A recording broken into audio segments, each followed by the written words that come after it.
안녕하세요. 오늘 제 이혼 이야기를 들려드리고 싶어 사연을 쓰게 되었는데요. 긴 이야기가 될 테니 거두절미하고 바로 시작해 볼게요. 저와 남편은 맞선 자리에서 만나 결혼을 전제로 1년 5개월, 6개월, 대략 1년 반 정도 연애하고 결혼을 하게 됐어요. 결혼 정년기에 잘 아는 어르신의 소개로 만난 남편의 첫인상은 나쁘지 않았고 4번의 계절을 남편과 지내보니 남은 세월도 함께하면 참 좋겠다는 생각이 들더군요. 그 무렵 남편에게 청혼을 받게 되었고 그 청혼을 수락하며 결혼 준비에 박차를 가하게 되었었죠. 그렇게 결혼을 하게 된 저희는 잘 지냈어요. 물론 시댁과도 잘 지냈어요. 특히 시누이와 사이가 꽤 좋았는데 적당한 거리를 두고 지내긴 하지만 서로 생일을 챙겨주기도 하고 고민거리가 있으면 서슴없이 연락해 고민 상담을 하는 등 외동인 저에게 여동생이 생긴 듯해 기분이 묘하게 좋더라고요.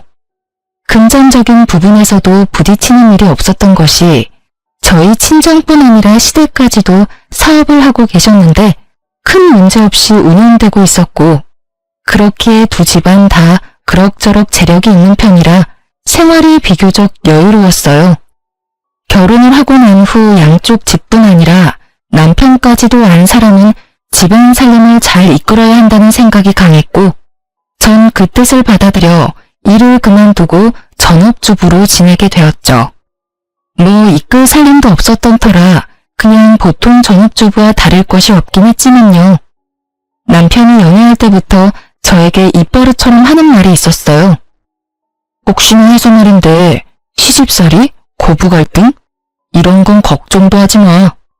우리 엄마가 우리 할머니한테 워낙 시집살이를 호되게 당해서 우리 엄마는 절대 시집살이 같은 거 안 시킬 거라고 나 어릴 때부터 말했었어.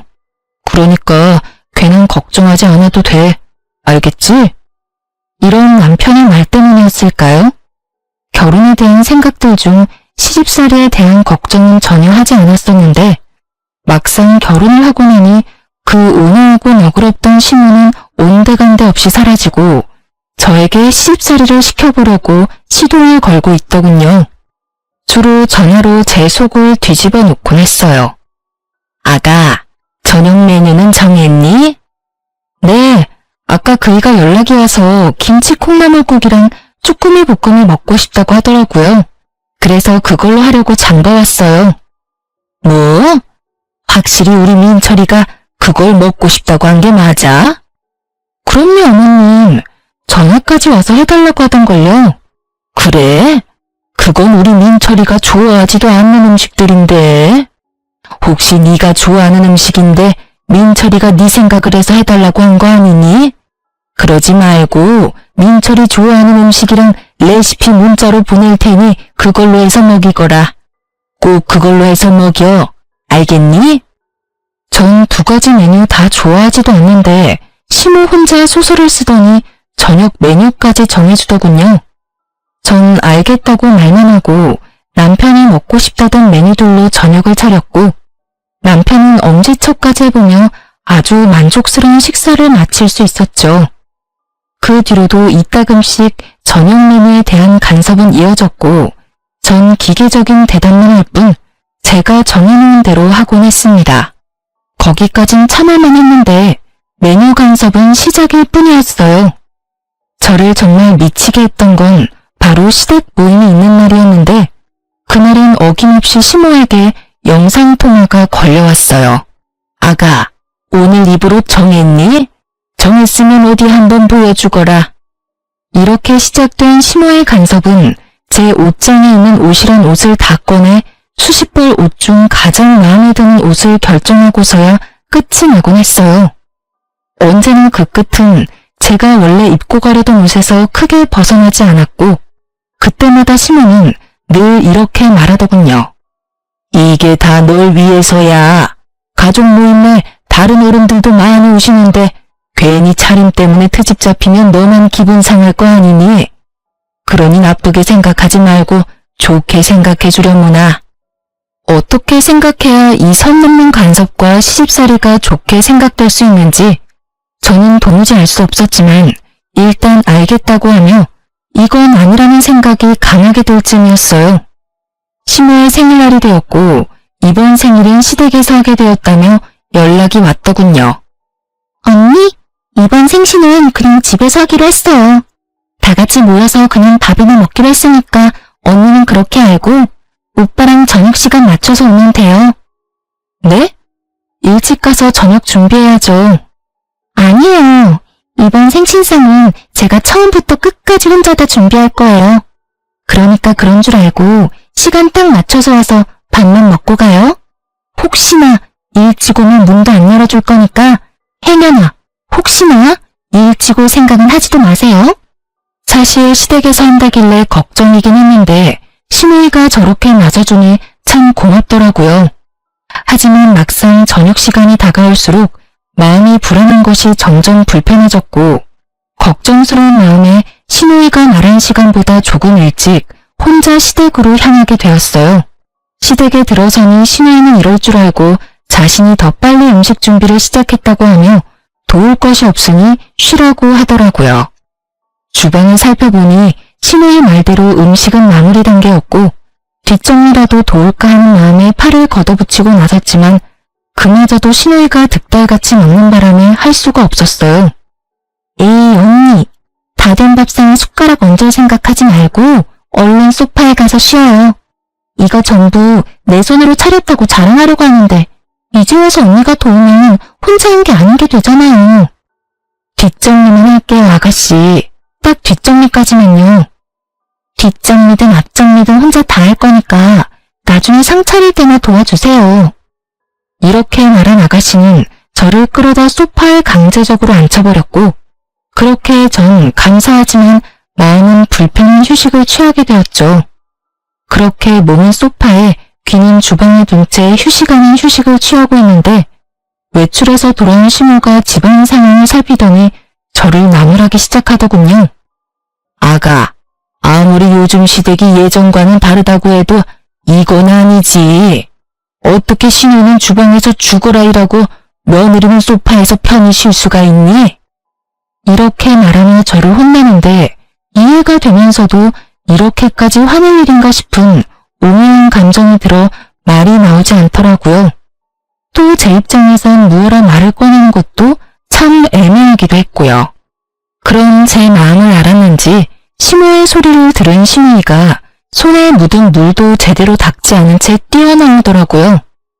엄마 그만! 언니 혼내지 마. 언니는 같이 할 거라고 일찍 왔는데 내가 혼자 한다고 우겨서 언니도 벌써 고 있는 중이었어. 그러니까 언니한테 뭐라고 할 것도 없어. 시누이는 있는 사실 그대로 말하며 제 편을 들어주었고 그쯤 했으면 시모도 이해하겠지 싶었는데 시모 생각은 그렇지 않은 것 같더라고요. 아니 아무리 그렇다고 한들 너 혼자 소파에 앉아서 편히 쉬는 게 말이나 되니? 난 정말 이해가 안 된다. 시모는 점점 열을 올려갔고 그런 시모의 태도가 시누이 역시 이해가 되지 않은지 시누이가 시모의 말을 받아치더라고요. 아니, 난 엄마가 이해가 안 되는데? 뭐라고? 내가 뭘 어쨌다고 이해가 안 된다는 거니? 그렇잖아. 엄마 생신상 딸이 챙기는 게 당연한 거지. 며느리가 차리는 게 당연한 거야? 엄마, 엄연히 며느리는 피 한 방울 안 섞인 남이고 난 엄마 배 아파서 낳은 엄마 자식이야. 그런 자식이 엄마 생일 때 낳아주셔서 감사합니다 하는 마음으로 엄마 생신상 혼자 정성껏 차려주겠다는데 이게 이렇게까지 화낼 일이야? 가끔 시누이와 연락을 주고받으며 참 똑부러지는 사람이다 싶었는데 이날 보니 말도 참 똑부러지게 잘하더라고요. 시모는 시누이의 말에 할 말이 없었는지 말 한마디 하지 않은 저를 노려보고선 방으로 들어가 버리더군요.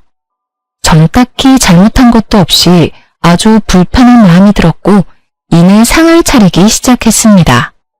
시누이는 그 당시 결혼을 앞두고 있어 다이어트를 한다며 저녁을 먹지 않고 있었는데 그날 식사 자리에서도 저녁은 먹지 않을 거라며 자기 밥은 담지 않더라고요. 전 밥을 제외한 음식들을 그릇에 담아 식탁으로 옮겼고 시모는 완성된 음식들의 간을 봐주고 있었어요.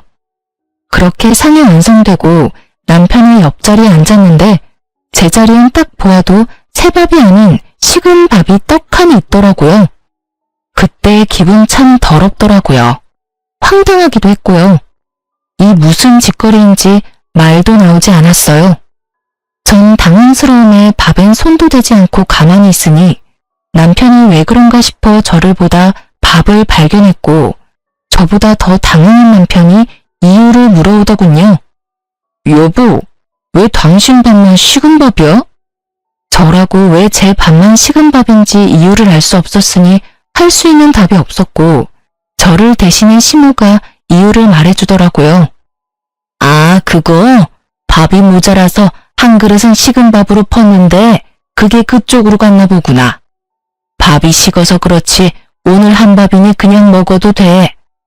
당연하다는 듯 시모는 이렇게 말했고 주방에서 뒷정리를 하고 온 시모는 분위기가 이상해 보이자 이게 무슨 일이냐고 물어오더군요. 분위기 왜 이래? 무슨 일 있어? 무슨 일은 아무 일도 아니야. 밥이 모자라서 은영이한테 식은 밥을 줬더니 무슨 큰일이라도 난 것처럼 저런다 얘. 상한 것도 아니고 그냥 식은 밥일 뿐이니까 신경 쓰지 말고 넌 앉아서 밥이나 먹어. 무슨 일은? 아무 일도 아니야. 밥이 모자라서 은영이한테 식은 밥을 줬더니 무슨 큰일이라도 난 것처럼 저런다 얘. 상한 것도 아니고 그냥 식은 밥일 뿐이니까 신경 쓰지 말고 넌 앉아서 밥이나 먹어. 시모의 말에 시모의 표정은 점점 굳어져 갔고 시모의 말이 끝나자마자 자신의 자리에 놓인 밥그릇과 제 밥그릇을 바꿔놓더니 화를 내기 시작하더군요. 엄마, 진짜 왜 그래? 나 다이어트 한다고 저녁 안 먹는 건 몰라? 아유, 깜짝이야. 깜빡했어 얘. 그렇다고 넌 엄마한테 화를 내고 그러니? 아니, 깜빡했다고 한들 밥도 넉넉히 해서 밥솥에 밥 많이 남았던데 왜 언니한테 식은 밥을 줘? 그거야 먹다 보면 네 아빠나 오빠가 밥이 모자랄 수도 있으니 그랬지. 밖에 나가서 힘들게 일하는 사람들인데 찬밥 먹일 수 있어? 따뜻한 밥 먹여야지. 전 어이가 없었고 저보다 신우이가 더 어이가 없다는 말투로 두 남자에게 밥이 모자라냐고 물었고 두 사람은 지금도 충분히 많다는 대답을 내놓았죠. 원하는 대답을 들은 신우이는 시모를 쏘아보며 이렇게 말하더라고요. 이제 됐지? 내가 걱정이다 걱정이야. 혹시나 엄마 같은 시어머니 만날까 봐서 말이야. 뭐? 너 무슨 말을 그렇게 해? 나 같은 시엄마가 어때서? 몰라서 물어? 나 지금 엄마 때문에 결혼까지 망설여져. 혹시나 시집 갔는데 시어머니가 나한테 이런 차별 대우를 한다. 난 사랑이고 나발이고 당장 이혼하고 돌아올 것 같은데 그래도 되지? 먹는 거로 차별하는 건 해도 너무 치사하잖아. 말 같지도 않은 말 하지도 말고 얼른 밥이나 먹자. 시부의 말에 신우의 말이 끊기긴 했지만 정말 속이 다 시원하더라고요. 이런 제 마음과는 달리 시모는 기분이 확 상해버렸는지 붉어진 얼굴을 하고 방으로 들어가려는 듯 엉덩이를 들썩거렸지만 시부가 인상을 쓰며 쳐다보자 다시 자리에 앉아 밥을 먹기 시작하더군요. 그렇게 아슬아슬하던 식사가 끝나고 일상으로 돌아왔지만 좋기만 했던 부부 사이는 나빠지고 있었어요. 남편은 시모의 생일날 식은 밥을 대하던 제 태도를 탓하고 들었고 저 역시 가만히 있진 않았거든요. 국가 식은 밥 좀 먹는 게 어떻다고 어머니 생일날 분위기를 그렇게까지 만들어야 했어? 뭐? 난 한마디도 하지 않고 거기 앉아서 그저 숨만 쉬고 있었는데 상황이 그렇게 된 걸 나한테 따지고 드는 거야? 기가 막혀서 정말. 아니, 애초에 그딴 행동을 한 어머님이 잘못된 거 아니야? 난 정말 이유를 알 수 없어서 물어보는 건데 어머님 왜 나 미워해? 어머니가 당신을 왜 미워해? 그러면 좋아서 식은 밥을 줬다고? 어머님은 나한테 따뜻한 밥 한 공기 주는 것도 싫을 만큼 나 미워하고 있어. 그걸 아가씨도 알고 나도 알고 아버님도 알고 계시는 것 같던데 당신은 왜 몰라? 여보, 어머니가 당신을 미워서 그런 게 아니라 상황이 그래서 그랬던 것뿐이야. 당신도 들었잖아. 혹시나 아버지랑 내가 밥이 모자랄까봐 그렇게 하셨다고. 그러니까 괜한 오해는 하지 말자. 누가 봐도 시모가 저를 미워하는 것이 맞는데 그걸 남편은 괜한 오해라고 하며 좋게 설명을 하고 나서더군요. 하지만 그 말들은 제 귀에 들리지 않았고 남편이 하나마나한 설명들로 풀리기엔 이미 제 마음이 상할 대로 상해버린 뒤였습니다. 자신의 설명에도 제가 여전히 투명하게 굴자 남편은 저를 속 좁은 사람으로 몰아갔고 저흰 처음으로 큰 말다툼을 하게 되었죠. 그날 이후 부부관계는 점점 소원해지기 시작했고 저 역시 사건의 본질은 보지 않고 무조건 제 잘못으로 몰아가는 남편의 행동에 실망감이 점점 커져만 가고 있었어요. 그 와중에도 시모의 시집살이는 계속되고 있었고 저의 인내심이 한계를 넘어서는 일이 일어나고야 말았습니다. 그날은 시모가 함께 백화점 쇼핑도 가고 맛있는 것도 먹자고 저를 불러내더라고요. 갑작스러운 통보에 적당한 변명거리가 없었던 전 하는 수 없이 시모와 백화점으로 가게 되었고 그곳에서 시모는 작정이라도 한 사람처럼 저를 무슨 하녀 부리듯 부려먹기 시작하더군요. 백화점을 돌며 온갖 잔심부름을 시키는 것은 물론 짐이란 짐은 다 제 손에 쥐어주고선 끊임없이 쇼핑하기 시작했고 몇 시간 동안 돈을 써대던 시모는 돈 쓰는 것도 힘들다며 밥을 먹으러 가자고 하더라고요. 저 역시 배가 고팠던 터라 시모를 데리고 백화점 근처 식당으로 갔고 빠르게 주문을 마친 후 시모 물건을 들고 있느라 뻐근했던 어깨를 두드리고 있을 그때였어요. 어머, 아가, 어떻게 하니? 나 지갑이 없어졌어. 아무래도 아까 계산하고 거기에 두고 왔나 봐. 네? 다시 한번 잘 찾아보세요. 가방에 없어요? 그래, 없어. 그러지 말고 얼른 가서 가지고 오렴. 누가 가지고 가면 어떻게 하니? 시모의 지갑은 남편이 첫 월급을 타 사준 지갑으로 의미가 큰 지갑이란 걸 알았던 터라 전 다른 생각은 전혀 하지 못한 채 몸이 반사적으로 움직이기 시작했어요. 백화점에 도착한 저는 마지막 매장에 들러 지갑을 찾기 시작해 시모가 돌았던 매장을 차례대로 돌며 지갑을 찾아보았지만 어디에도 없었고 CCTV라도 돌려봐야 하나 싶어 고객센터로 발길을 돌리는 순간 시모에게서 전화가 오더군요. 아가, 얼른 다시 오렴. 지갑 찾았어. 네? 지갑 찾았다고. 자켓 주머니에 있지 뭐니? 아, 주머니에요? 그래, 10년 감수했다 정말. 어쨌든 지갑은 있으니까 얼른 오렴. 시모의 말에 전 다시 식당으로 향했고 식당에 가니 시모는 제가 주문한 음식까지 다 먹어치운 후더라고요. 아니 정확히는 다 남기긴 했는데 제 음식까지 제가 손댈 수도 없게 다 헤집어 놓은 뒤였어요. 이쯤 되니 알겠더라고요. 이 모든 게 저를 골탕 먹이기 위해 벌인 일이라는 것을요. 시모는 저를 향해 네가 어쩔 건데 라는 말을 써놓은 듯한 표정을 지어 보였고 저는 저를 왜 이렇게까지 미워하는지는 모르겠으나 이젠 그 이유와는 무관하게 더는 참지 않기로 했죠. 그동안 시모에게 잘 보이려고 했었던 많은 노력들과 식은 밥을 보고서도 불만 한마디 하지 못했던 저의 모든 지난날이 머릿속을 스치며 저는 그야말로 각성을 해버렸던 거죠. 시모는 제가 룸 문을 열고 들어가 자리에 앉아 상황 파악을 끝내자 승리의 표정을 지으며 이렇게 말하더군요. 이제 집에 가자꾸나. 오늘 너무 많이 돌아다녀서 너무 피곤해. 그러든가 말든가. 전 시모의 말을 다 무시한 채 배를 눌러 주문을 다시 했고 그런 저의 태도에 시모는 언성을 높이기 시작하더라고요. 너 지금 이게 무슨 짓이니? 내가 집으로 가자고 하는 말 못 들었어? 보면 모르세요? 밥 시키잖아요. 참나, 어른이 식사를 다 하고 일어나면 당연히 너도 따라 일어나는 게 예의야. 넌 이런 기본적인 것도 못 배웠니?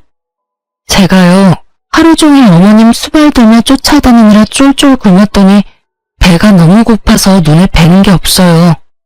그러니까 예의가 있니 없니 그건 어머님 생각하고 싶은 대로 생각하시고 전 일단 밥은 먹어야 하니 기다려주시던지 먼저 가시든지 편하신 대로 하세요. 정말 눈에 뵈는 게 없더라고요.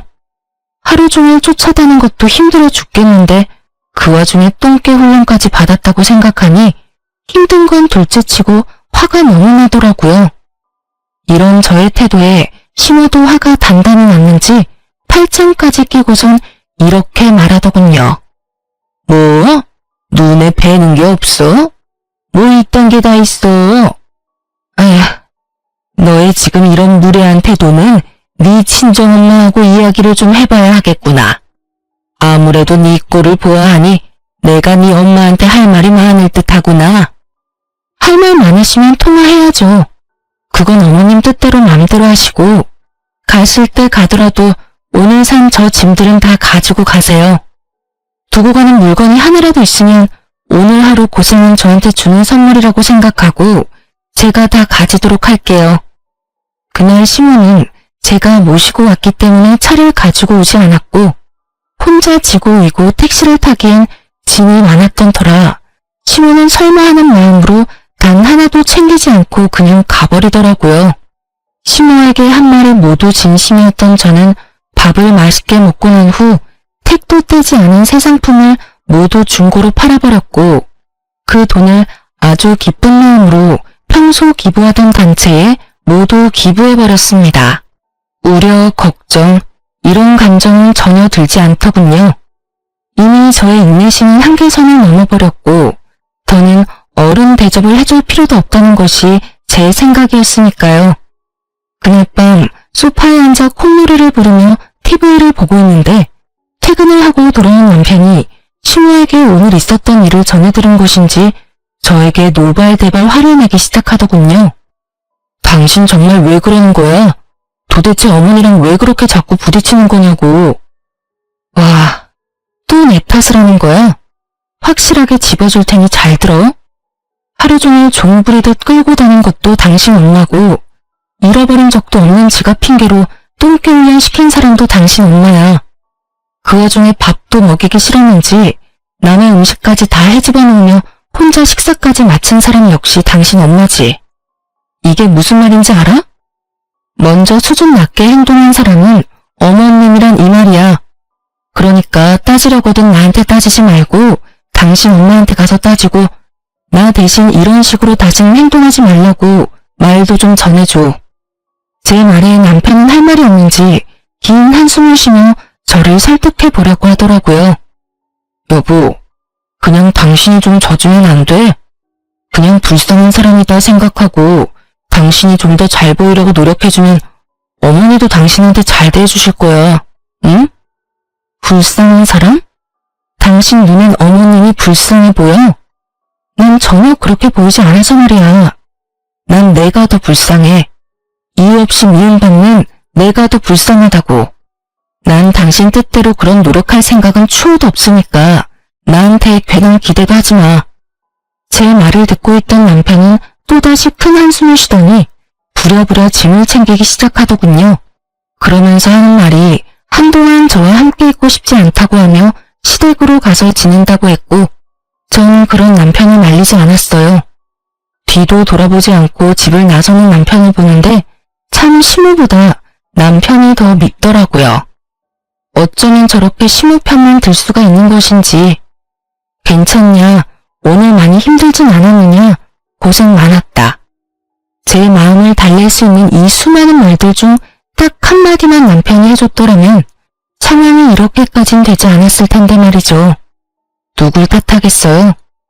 저런 인간인 줄도 모르고 사랑에 눈이 멀어 믿고 결혼한 제가 미쳤었고 제정신이 아니었던걸요. 그렇게 눈물도 나지 않던 밤이 지나고 다음날 아침 일찍부터 시모에게서 전화가 오더군요. 너 어제 산 내 물건 잘 챙겨뒀지? 그거 가지고 집으로 좀 넘어오거라. 아, 그거 전부 저에게 주시는 거 아니었어요? 제가 다 가진다고 했는데도 두고 가시길래 저한테 주는 선물인 줄 알고 다 팔아버렸는데요? 택도 안 뗀 새 상품이라 꽤 제값으로 받아서 다 기부했어요, 어머님. 덕분에 좋은 일 제대로 했지 뭐예요? 말 그대로였어요. 마음먹고 한 쇼핑이었기에 그 금액이 적지 않았고 시모는 이때껏 들어본 적도 없는 괴성을 지르며 화를 내기 시작하더군요. 너 정말 미친 개야? 그게 돈이 얼만데 뭐? 다 팔아서 기부를 해? 네가 제정신이야? 돈이 썩어나는 게야. 기부를 하려거든 네 돈으로 할 것이지 왜 내 돈으로 기부를 하냔 이 말이야. 어디서 너 같은 게 우리 집에 들어와서는 내 골머리를 썩게 만드는지 이런 미친 거사. 이미 예상했던 터라 놀랍지도 않더라고요. 전 휴대전화를 스피커로 해놓고 시모가 고함을 지르든 노래를 부르든 대꾸도 하지 않은 채 하던 일을 했고 어느새 전화는 끊겨 있더라고요. 그렇게 얼마 지나지 않아 친정엄마에게서 전화가 왔고 그 전화로 전 이혼을 결심하게 되었어요. 엄마, 아침부터 무슨 일이야? 무슨 일 있어요? 무슨 일은 나 말고 너한테 있던데 네 시어머니 전화 왔더라. 아니 무슨 그런 몰상식한 여자가 다 있니? 이 아침에 사돈댁에 전화해서 다짜고짜 네 욕을 하기 시작하는데 대충 들어봐도 네 잘못은 하나도 없던데 그 여잔 뭐가 그렇게 불만이 많던지 내가 진짜 기가 막혀서. 어머님이 엄마한테까지 연락했단 말이야? 그것도 이 아침에? 그래. 아유, 다 됐고 내가 지금 너 데리러 갈 테니 준비는 하고 있어. 나보고 너 데리고 당장 네 시댁으로 오라고 하더구나. 무슨 말을 하려고 그러는지 내가 직접 가서 들어봐야겠어. 엄마, 일단 진정 좀 해. 내가 지금 진정하게 생겼어? 그 어렵다는 사돈한테도 이따위로 구는데 너한테는 어떻게 했겠어? 내가 지금 손이 다 떨려온다고. 엄마, 일단 진정 좀 하고 기다리고 있어. 내가 다 생각이 있어서 그래. 내가 알아서 해볼 테니까 조금만 진정하고 기다려줘요. 응? 일단 알겠는데 다시 한번 이런 말 들리면 가만히 있지 않을 거니까 확실하게 마무리 지어. 도저히 안 될 것 같으면 이혼해. 어디 남의 집 귀한 딸 데리고 가서 2년 전엔 욕짓거리냐고. 어쨌든 넌 잘못한 거 하나도 없으니까 괜히 기죽지 마. 알겠어? 네, 알겠어요. 들어보니 정신 나간 시모는 친정엄마에게 2년 전엔 하며 욕까지 한 모양이더군요. 아무리 머리끝까지 화가 났다고 해도 사돈한테 자식 욕을 하는 건 좀 아니지 않나요? 그 순간 전 이혼을 확신하게 되었고 그간 수없이 연락을 드릴까 말까 고민했던 사람에게 전화를 걸어 시댁으로 와달라고 부탁을 드리곤 시간을 맞춰 시댁으로 향했어요. 시댁에 도착하니 제가 부른 사람을 포함해 시댁 식구들이 다 모여있더군요. 제가 시댁으로 와달라고 부탁까지 한 사람은 다름 아닌 시모의 시모, 즉 시할머니였고 시종호를 중심으로 오른쪽엔 시부와 시누이가 서 있었고 시모와 남편은 시종호의 발 아래 무릎을 꿇고 앉아 있더라고요. 저는 천천히 시댁으로 들어갔고 저를 발견한 시할머니는 자신의 옆에 저를 앉히더니 따스하게 절 보듬어 주시더군요.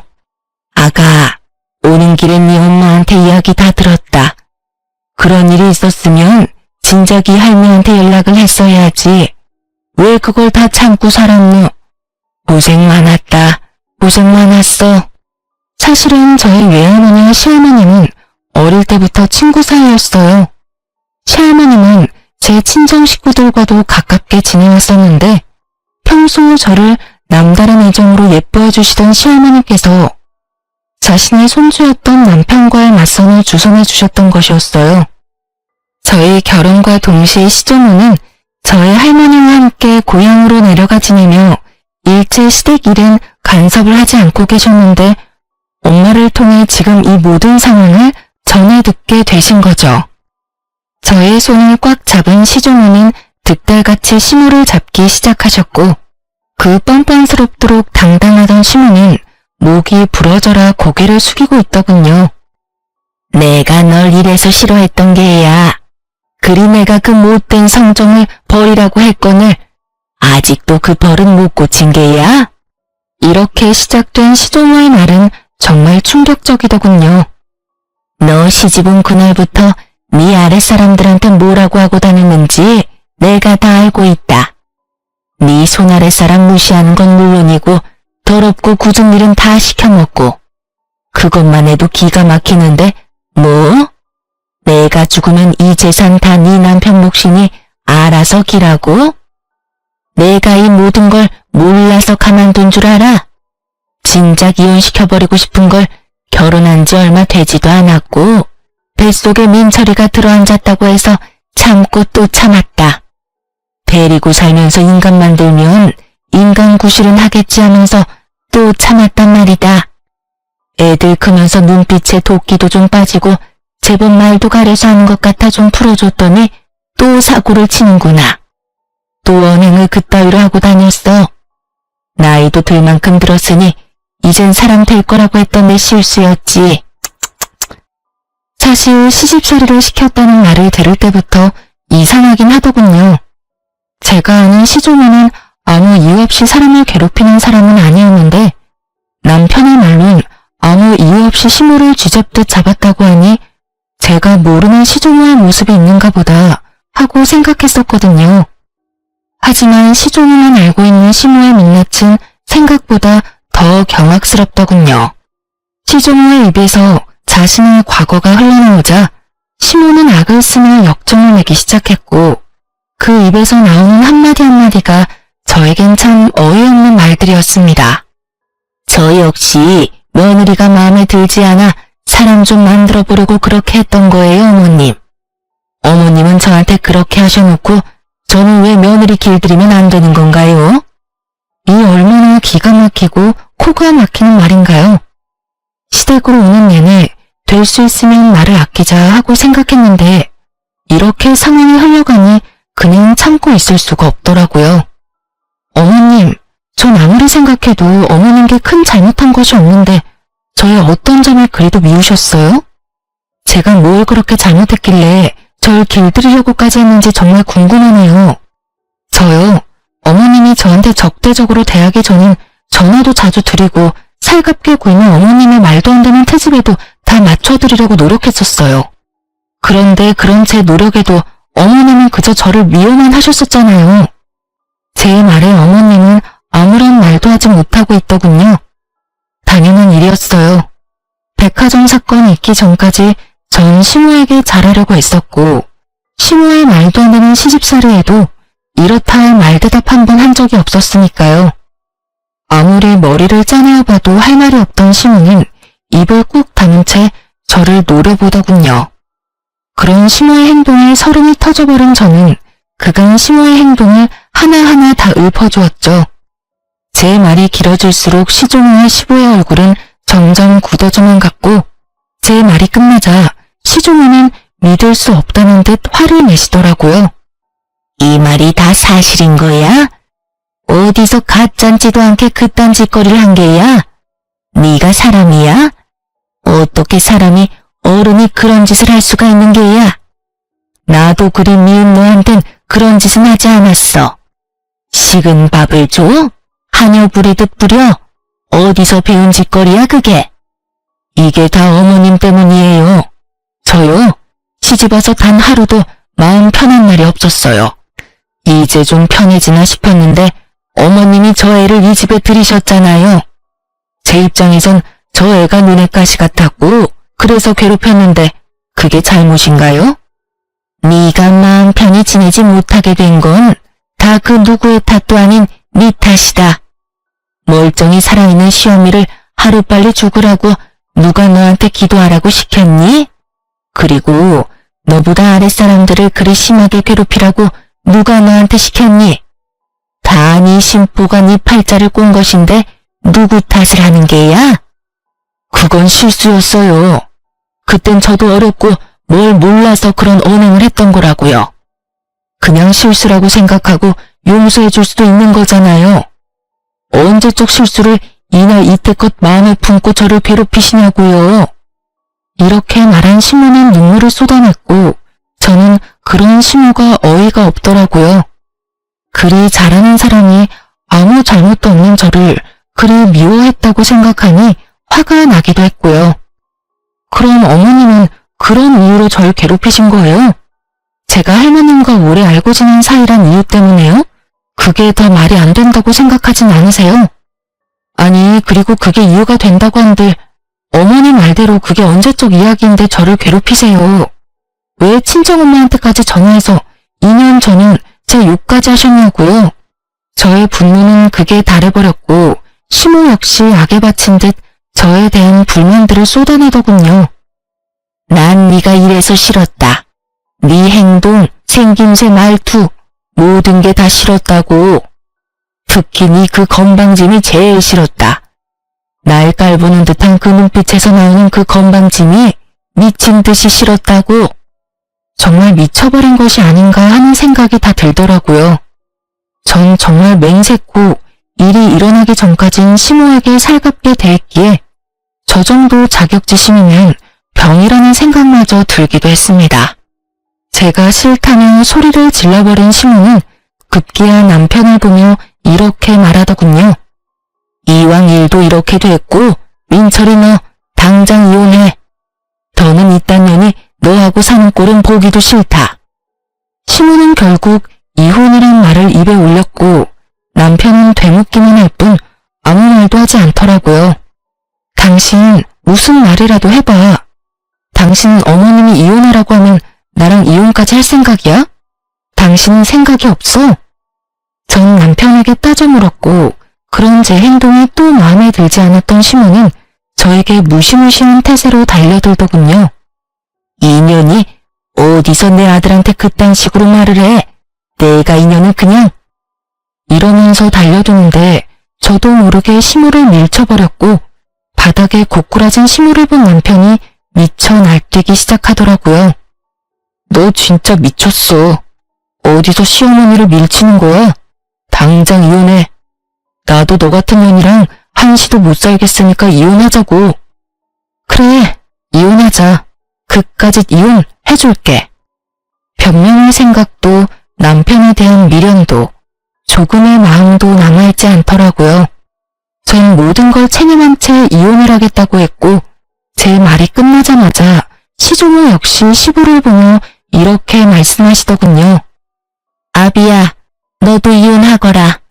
더는 저런 물건이랑 너랑 사는 꼴은 보고 싶지 않구나.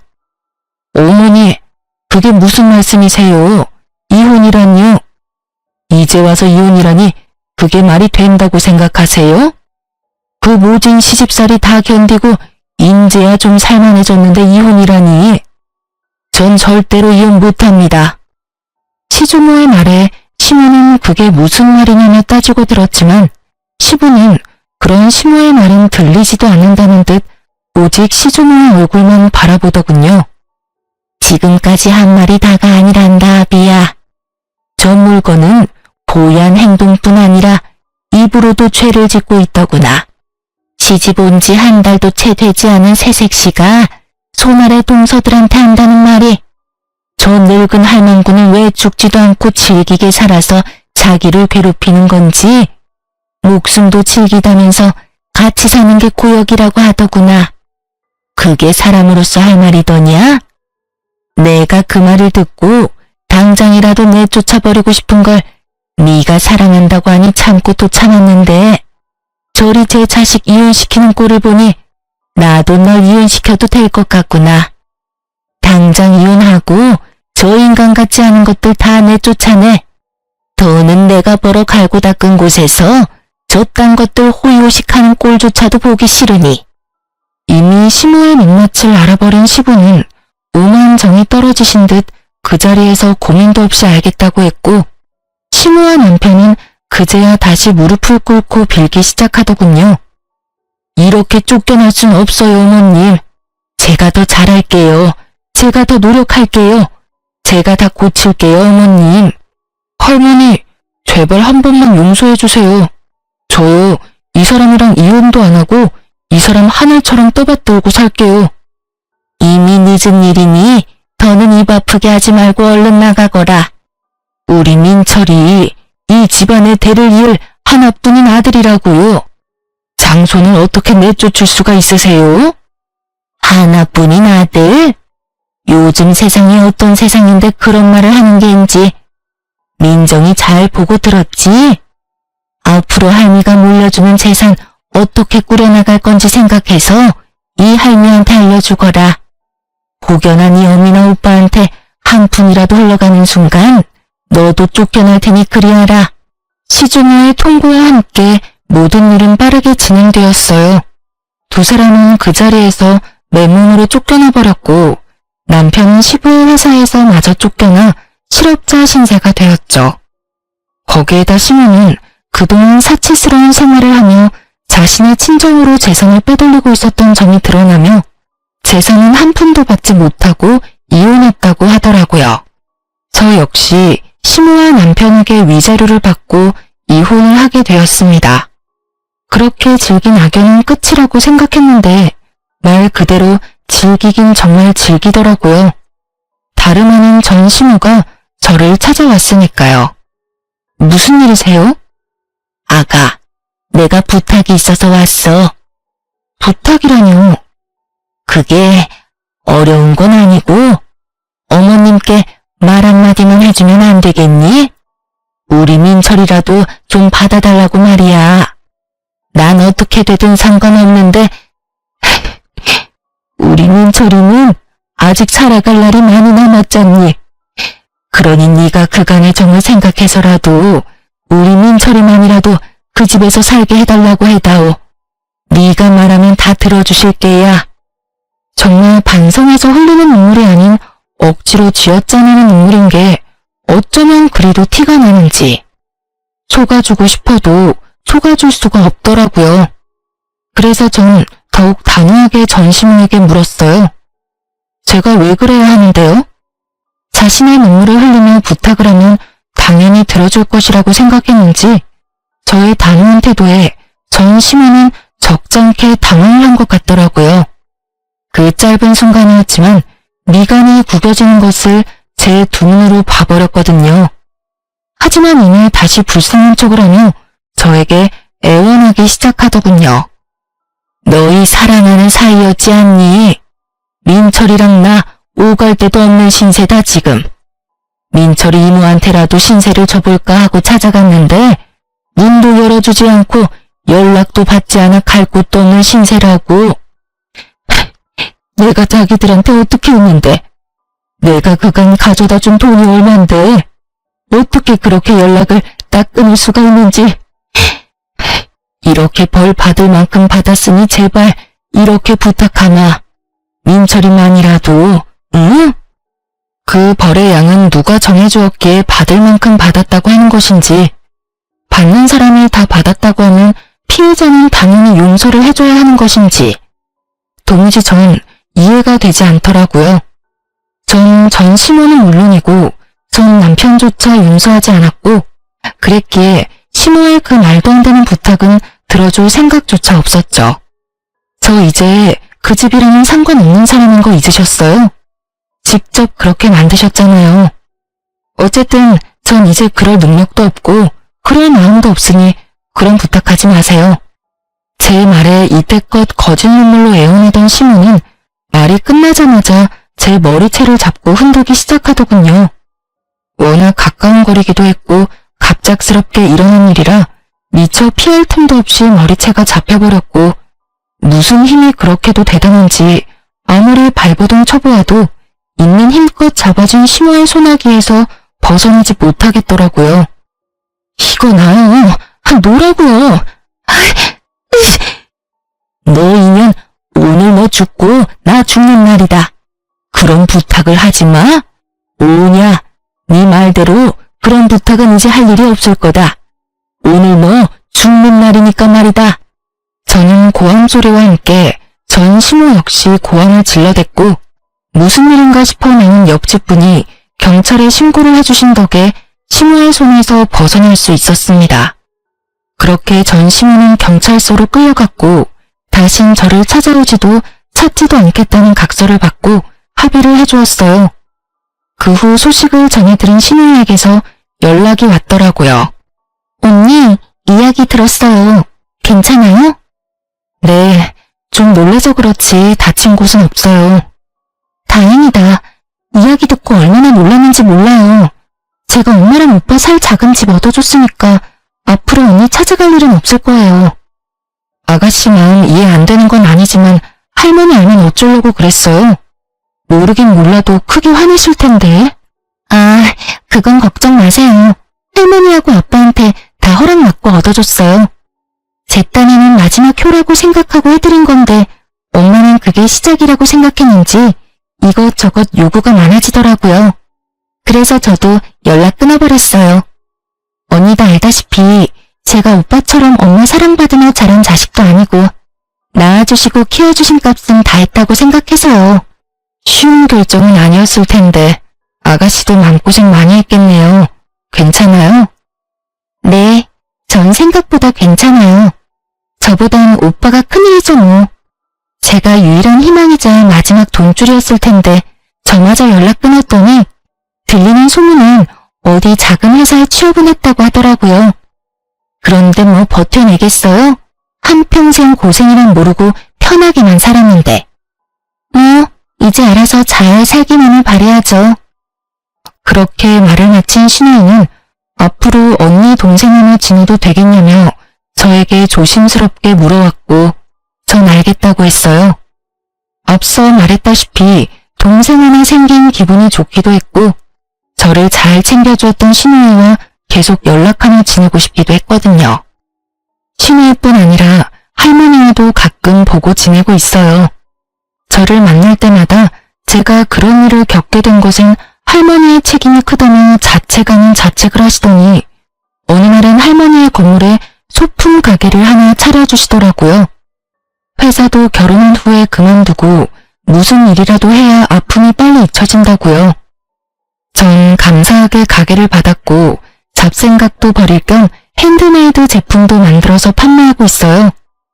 가끔 너무 쉽게 이혼을 한 것인가 싶은 순간도 있긴 하지만 전 더는 전 남편을 사랑하지 않았고 참고 더 살았다간 어떤 꼴을 보고 당하게 될지 모르는 일이니 후회는 하지 않으려고 해요. 요즘 전 옆 커피가게 사장님과 자주 왕래하며 지내고 있어요. 네, 여러분이 생각하시는 그런 관계로 지내는 거 맞습니다. 아침 저녁으로 커피를 사 먹으러 가다 보니 자연스럽게 가까워졌고 어느 날부턴 제가 제일 좋아하는 커피를 가지고 사장님이 직접 찾아오기 시작해서 시간을 자주 보내게 되었죠. 그 이후 사장님과 가끔 밖에서 밥을 먹기도 하고 술도 먹으며 서로 알아보는 단계를 거치고 있어요. 지금까지 지켜본 바론 성실하고 다정한 사람인 것 같아 좀 더 지켜보려고 합니다. 이혼을 할 당시엔 다신 남자는 없다고 생각하고 다짐했었는데 사람 일이란 게 정말 모르는 건가 봅니다. 이렇게 또 남자를 보며 좋은 사람이라고 느끼는 걸 보면 말이죠. 어쨌든 전 용기를 가지고 새롭게 시작해보려고 합니다. 그게 일이 되었든 사랑이 되었든 간에요. 이로써 저의 긴 사연도 끝이 났네요. 제 이야기를 끝까지 들어주셔서 감사합니다.